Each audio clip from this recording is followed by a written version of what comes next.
I did mention to you the other time that I attended a funeral service in Oshobo where I met old boys, people who were much senior to me when we were in secondary school. I saw another one, and with him, we also had an interesting story. Please, if you are from a much younger generation, understand that these things I'm sharing are stories that depict the context in which we were living then. Don't overthink it. Don't start giving classifications to it that that was bullying, that was portraying, and all those kind of things. No, we were being young boys and we were just living our lives. And those things helped us then to develop good strength to manage the challenges of our lives then. I dare say that our strength in those days had NAFDAC number. We were really strong young men. Anyhow, I remember that the very first time I ever told a lie in my life was in 1979. I had just been admitted as a Form 1 student into my secondary school.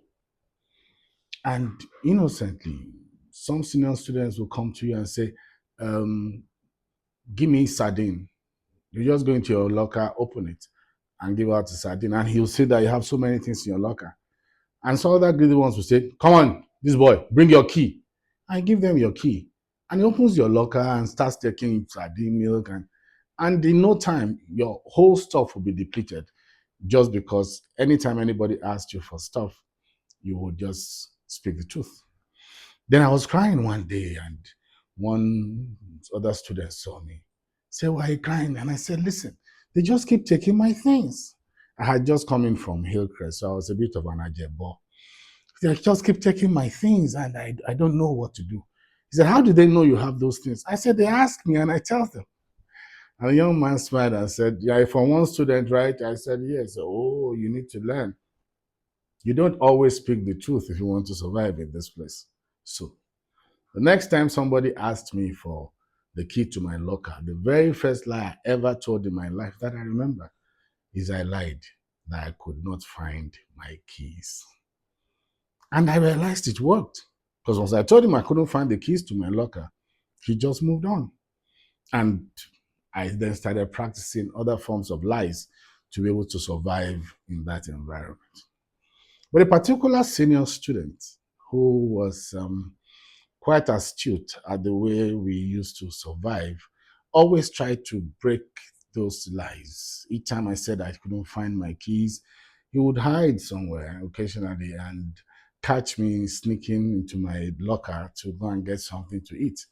And at such times, he would grab me and then tell me, oh, give me this and give me that. So it was a cat and mouse game that we kept playing with each other.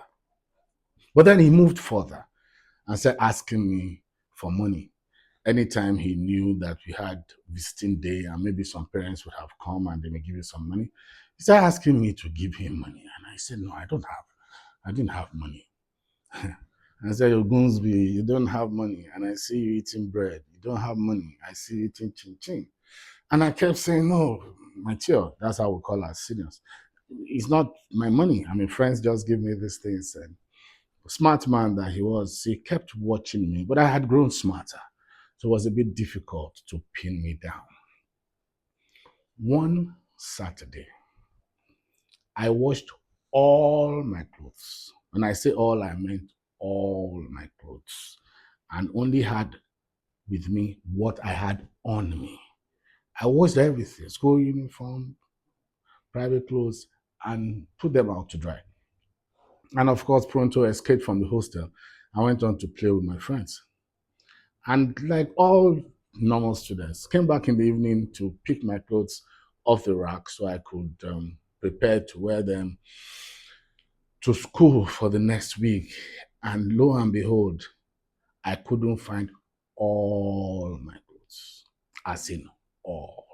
Everything I washed had been taken away from the drying rack. Of course, I panicked. I ran around asking people, did you help me pick my clothes and stuff? And my classmates said they didn't. And nobody saw where my clothes were. Nobody saw anybody taking those clothes off the rack. I was bitterly confused. That was Saturday. Sunday, I couldn't find it. And I had to go to school on Monday.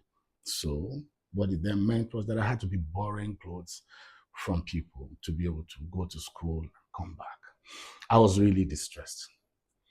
After a while, a particular senior student, whom I also saw at this funeral service, would meet me on the corridor in the hostel and he would say, Ogunsby, I hear you are looking for your clothes.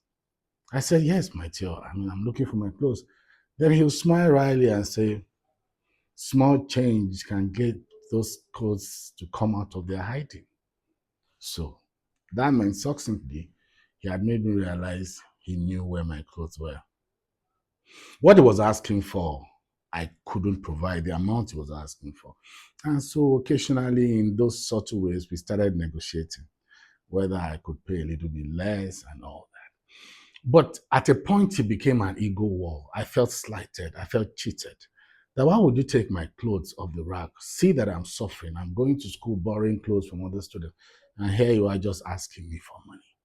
So I shared the story amongst my friends, fellow younger students. Maybe we were all just about 10, 11-year-old students. I told them what had happened. And I think eventually amongst us, we decided, nah, don't pay him. This is war between the seniors and the juniors. And we had to find a way to win. So what did we need to do? The major question is, where are your clothes? Where did he keep your clothes? If we know where they are, then we can start thinking of how to create a rescue mission to get your clothes